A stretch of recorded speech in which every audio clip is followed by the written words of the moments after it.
I can remember the morning of 9/11. I was in my classroom at Prospect Hill Elementary. I had a student come in and say, "Hey, did you hear about the plane that crashed into that big tall building?" And I didn't have a clue what he was talking about.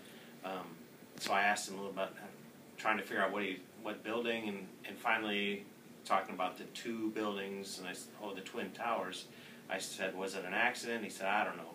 So we turned on the TV,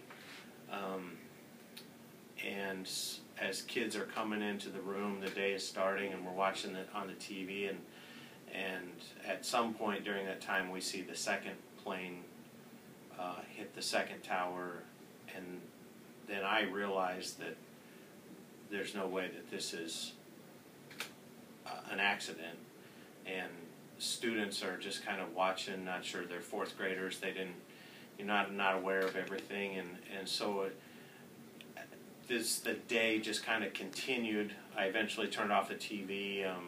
Our principal said not to have it on, and not to really talk with the kids about it because it was an elementary building, but it was just that weird feeling of being under attack, and not sure what's going to happen at that point. And then we hear about the other planes that it had been hijacked and crashed into the Pentagon in Pennsylvania, and it was just a very kind of surreal, weird, scary feeling that just didn't know what was going to happen after all that.